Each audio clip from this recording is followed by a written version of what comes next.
子を利用してなんか VR のような視覚体験をできるような、この中のどこかにもう存在している、必ずあるという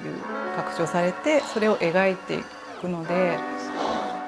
現実世界と仮想世界行き来しながらやっていってるっていう感じ。もうちょっと分かんなくなってきますね。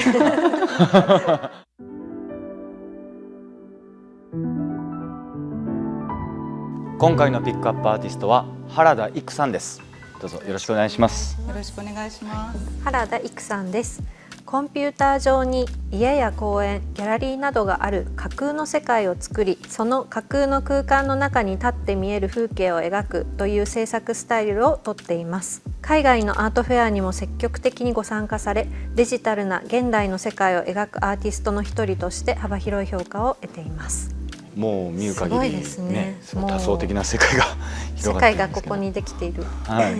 まずは絵を描くとこから最初入られたんですか、それともグラフィックを作るという方から入られてるんですか。美術大学で学んでいたのは、はい、その絵を描く方だったんですけど、はい、私だけのモチーフ、オリジナリティのあるモチーフを探している時に、2005年頃なんですけど、任天堂で「集まれ動物の森」の前身の「おいでよ動物の森」っていうゲームが発売されたんですよ。私はゲームはしない人間なんですけど、ちょっと友達からそれをプレイさせてもらって、その時にゲーム世界の中の仮想の世界にそれぞれ手を加えることができて、でそれでこう楽しむことができるっていうその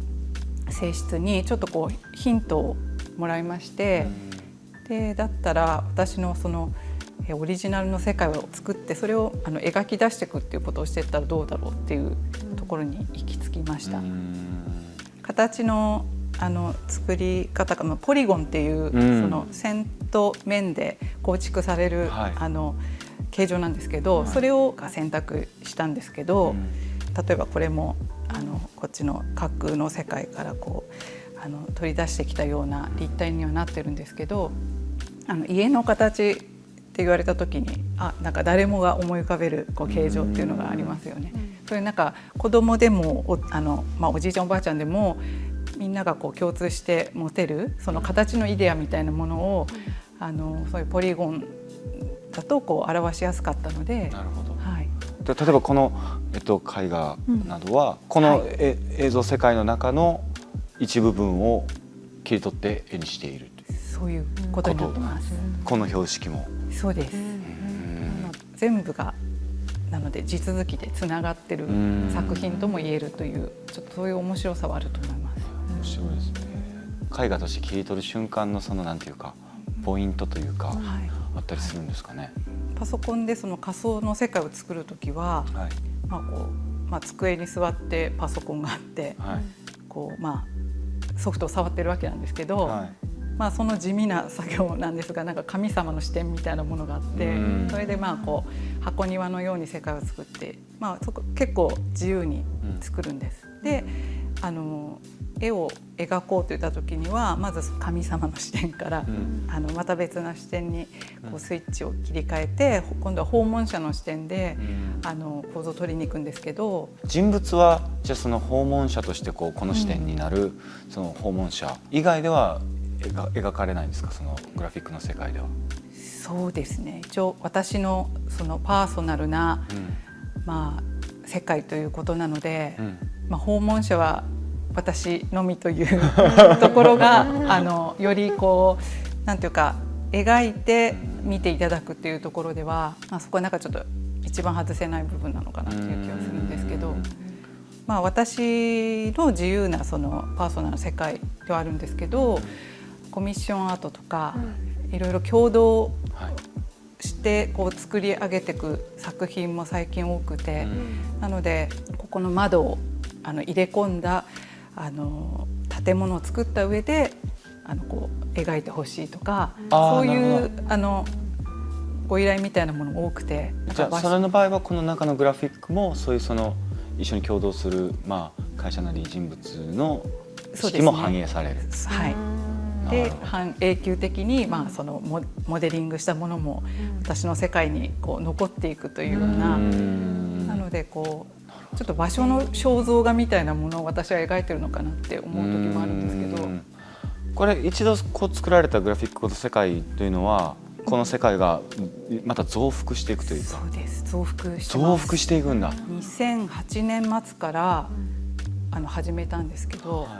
だからかれこれ13年間ぐらいの時間が凝縮されていて、今後もこう広がっていくっていう。じゃあ今おっしゃられてたそのコミッションワークというかアートもこの中のどこかにもう存在している、必ずあるというセットで描く前にここにエリアとしてこう拡張されてそれを描いていくので、ながらという現実世界と仮想世界行き来しながらやっていってるっていう感じ。もうちょっと分かんなくなってきますね。いやもうこの多分にその今までの仕事だったり自分の人生だったりパーソナルなものがもうどんどん入っていって、それがもうどんどん中で複雑に絡み合っていくわけですよね、これからも。そうなんです。なので結構その面白いのが10年前に描いたそのポイントというか、もう一度その戻って描こうとするとその背景にその10年分の景色がこう複雑にこう立ち並んでいて、なのでこう同じ景色にはならないという面白さもありますし、最近よく作られるインスタレーションの形もこの中から、この中にあって、